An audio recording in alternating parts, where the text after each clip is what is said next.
Hello, my friends, and welcome to another Letter from Paradise. Wow, I've done 5 of these already. This is episode 6, and it's the month of May.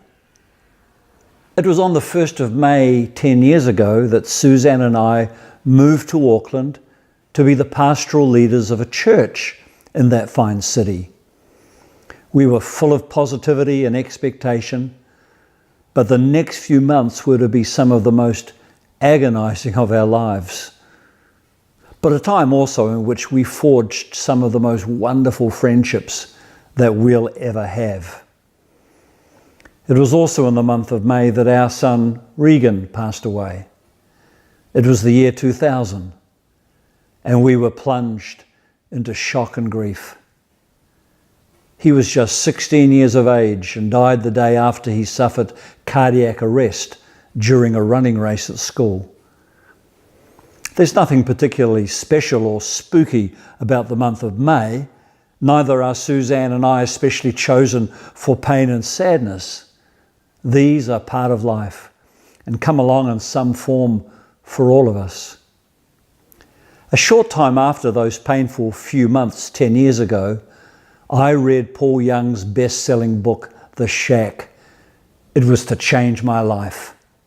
The book's central character, Mackenzie Phillips, was described as having a great sadness in his life. Whilst on a camping vacation with his children, Mac's daughter had been abducted and murdered. Mac was a churchgoer and a loving dad, but this tragedy, this great sadness, propelled him into emotions, questions, and a faith crisis he just didn't see coming.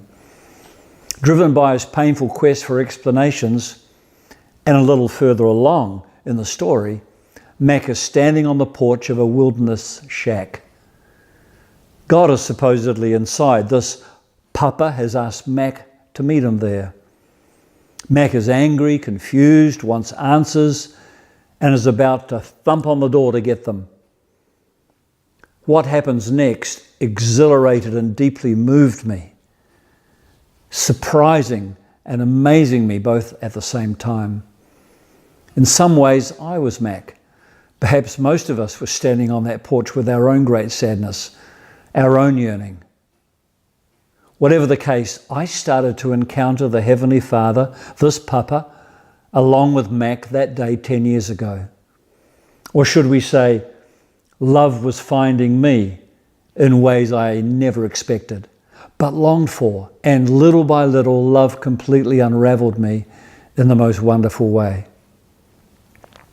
As these experiences demand, I had to let go of some things I was certain about, kind of like trading in some ideas about the God I had once imagined, but no longer fitted the one I now saw. Journeying on requires leaving the old scenery behind.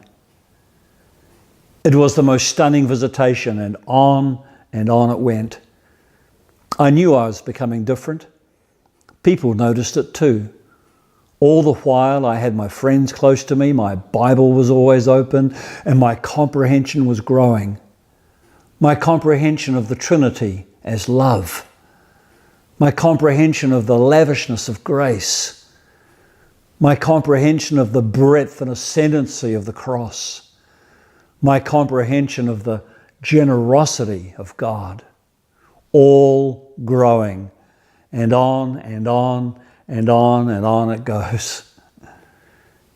How utterly compelling when Paul Young takes us inside the shack to see the relationship between the divine three, to experience the love and laughter, the utter acceptance and camaraderie between them.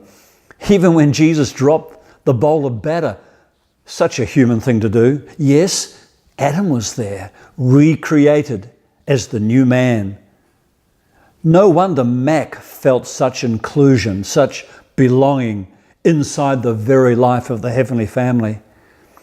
And that's what eventually dawned on me, that I had risen and ascended with Christ and was adopted into that family, holy and blameless before this Father in love. I still tremble at this love for me to this day. 10 years ago, my gospel may have had equal parts love and judgment, but now it's decidedly become laden with love. So when I speak about my journey during these letters from paradise, it was this experience 10 years ago that I look back on and think, that's when it all started for me. And I'm just so thankful. Now, my friends, if you have not read The Shack, hit the send email button on the Letters from Paradise Facebook page right to me. I have some copies here and I'll do my best to get one to you without charge. Until next time, happy journeying and love, joy and peace to all of you. Shalom.